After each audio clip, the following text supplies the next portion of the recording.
Hi everyone, we're group 6 and we'll be presenting on the effects of depressants on the frog's sciatic nerve. We hope you enjoy.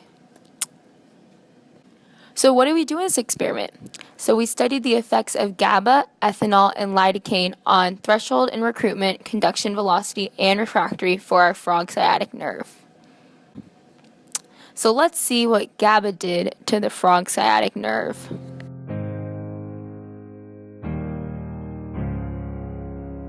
Hello, it's me. I was wondering if I have an effect on you, but I don't because you lack my receptors. They say I'm supposed to inhibit, but ain't done much inhibiting. Hello, it's GABA. I wouldn't make your threshold change and the max cap stayed the same. I may even be excitatory, yet not even a variance in conduction velocity. There's no biology between us without GABA A receptors. So what about the refractory? I must have had an effect on interval time. So tell me, what am I based on what's done? But the data's conflicted. Where do I go? Hello, Matt, please help me. At least I can say that I've tried to tell you what GABA does to the nerve, but it don't matter. Clearly has no real effect anymore. For our experiment, GABA had little to no inhibitory effect on our sciatic nerve because our nerve had little to no GABA A receptors. As you can see, our threshold stimulus was the same at 75 millivolts, indicating no change.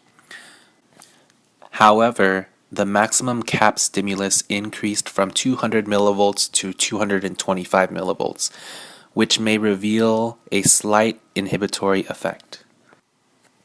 This increase means that the fibers were recruited slower because the sciatic nerve actually contained a small number of GABA A receptors. Although the maximum cap amplitude did increase from 9.81 millivolts to 10.35 millivolts, this change is not significant enough to describe the nerve as excitatory. The conduction velocity for GABA was 32.26 meters per second, which was less than 1 meter per second slow. The conduction velocity went from 33.33 meters per second to 32.26 meters per second, which was less than 1 meter per second slower in comparison to the control. This difference in conduction velocity is negligible and can be assumed it is the same. The refractory period stayed the same at 3.5 milliseconds, indicating no change. When GABA binds to GABA A receptors, they act on chloride channels and upregulate chloride flux into the cell, causing an inhibitory effect. So now that we know what GABA did to the frog sciatic nerve, let's see what ethanol does.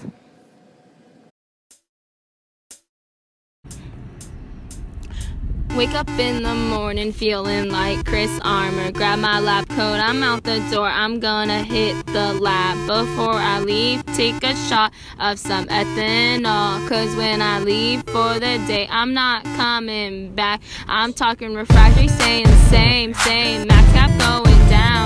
Threshold going up. Matt grading these lab reports. Matt throwing a party. Trying to get a little bit tipsy. Don't stop, orange shots, lab is running.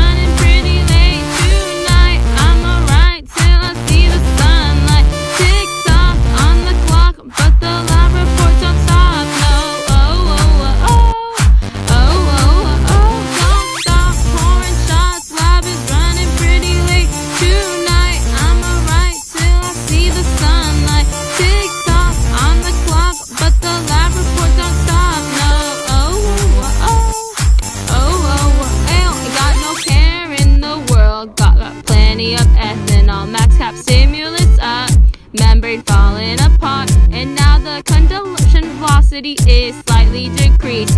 Kick the nerve to the curb unless it was blessed by Matt Chan.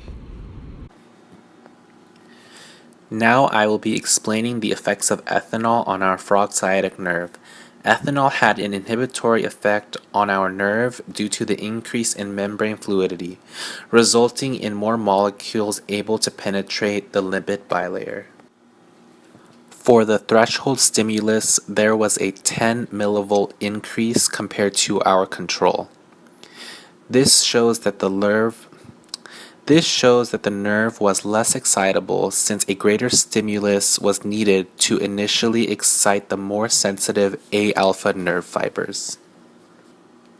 For the stimulus required to reach maximum cap, there was a 25 millivolt increase. This shows that a greater stimulus was needed to excite the majority of the fibers. In addition, the maximum cap value achieved was lower by 1.11 millivolts, which can be attributed to the fibers that had a large threshold to begin with that became unexcitable due to the inhibitory effect of ethanol, perhaps the A delta fibers. The conduction velocity was slower by 5.13 meters per second after the application of ethanol. The increase in membrane fluidity caused an increase in membrane leakiness.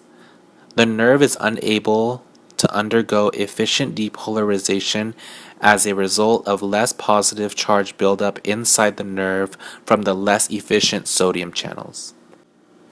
Although there was an overall inhibitory effect of ethanol on our nerve, the refractory period remains unchanged.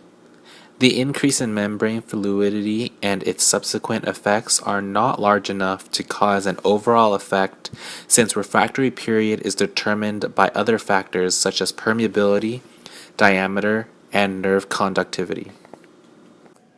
So the last drug we tested was lidocaine. Let's see what lidocaine does to our frog sciatic nerve.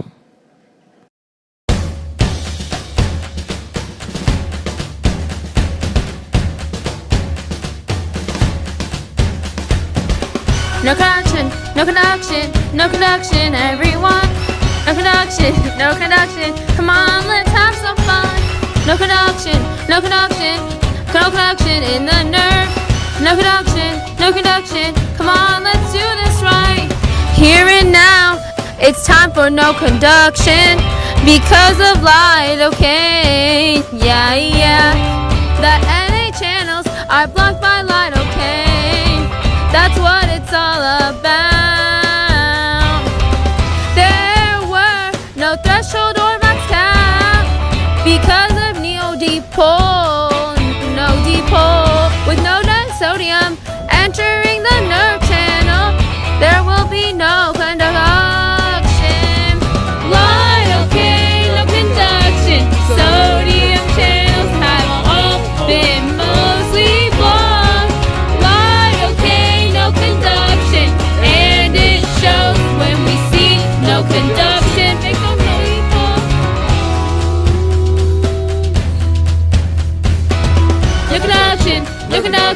no conduction, everyone. No conduction, come on, let's have some fun. No conduction in the nerve. No conduction, come on, let's do this right. There is no conduction velocity with no action potential. Yeah. There is no refractory period either. Come on, scream and shout. We treated the nerve with lidocaine last. It was hard to reverse. Yeah. Lidocaine, no conduction. Sodium channels have all been mostly blocked.